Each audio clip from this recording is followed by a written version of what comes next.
Oi pessoal, sejam bem-vindas ao nosso guia de como sobreviver à adolescência. Eu sou Milena Santiago, sou advogada e hoje eu vim conversar com vocês sobre consentimento e violência sexual.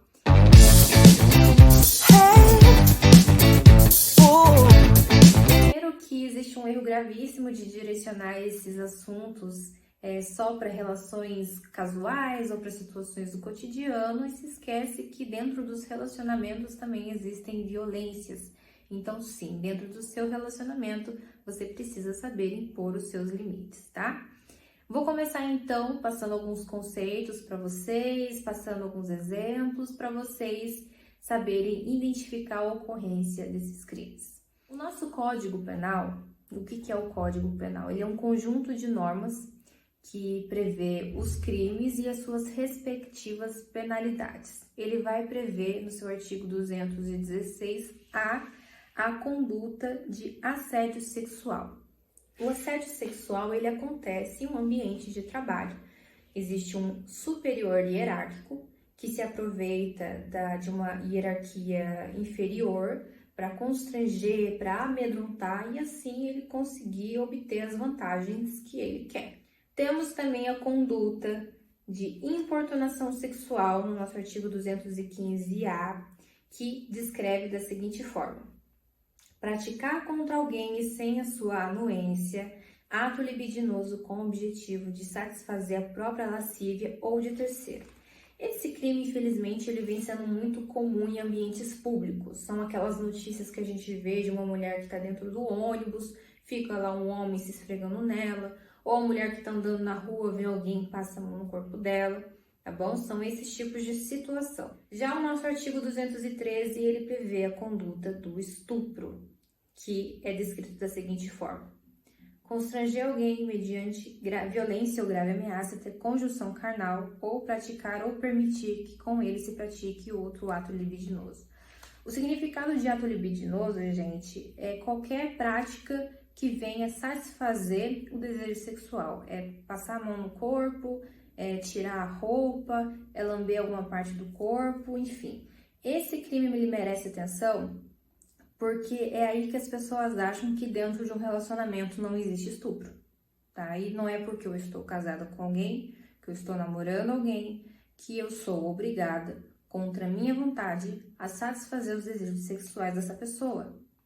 O artigo fala ainda em mediante violência ou grave ameaça. Essa violência ela pode se caracterizar de várias formas: estrangulamento, tapas, socos, e essa grave ameaça ela não necessariamente tem que ser voltada exclusivamente para a vítima, tá? O agressor ele pode ameaçar, ferir ou ameaçar tirar a vida de alguém com quem essa vítima se importa muito, caso ela não cumpra os desejos dele, tá?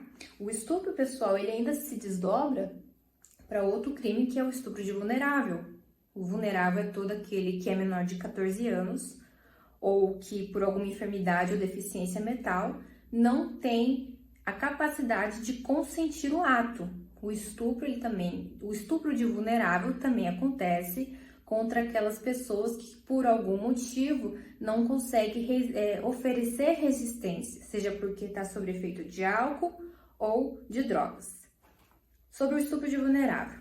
Aí eu tenho 13 anos, eu me relaciono, eu tenho um namorado de 18 e eu vou consentir os atos sexuais com ele.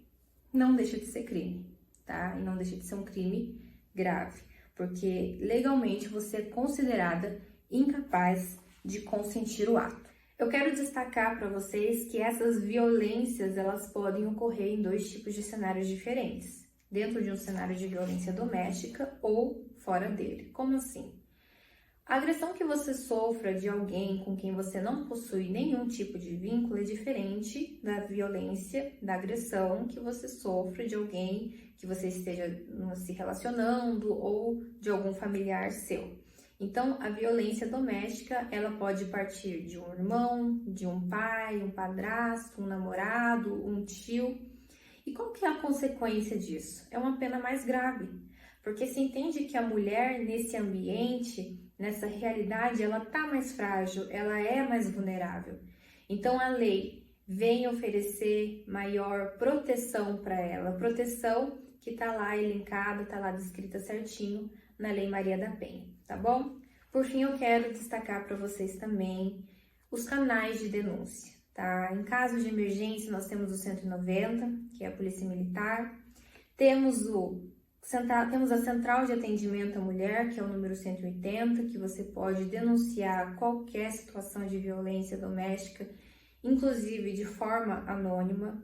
Em algumas cidades, nós contamos com a Delegacia da Mulher, que é a delegacia especializada para ocorrências de violência doméstica, e as defensorias públicas. As defensorias públicas, elas são voltadas para todo o público que não tem condição de pagar um advogado, mas no caso das mulheres, a defensoria vai estar auxiliando, às vezes, num processo de divórcio, ou então para estar conseguindo uma medida protetiva, tá bom?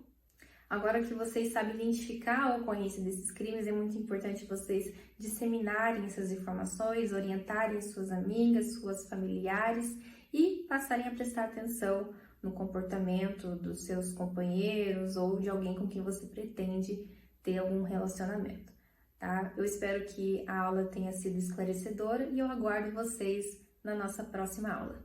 Um beijo!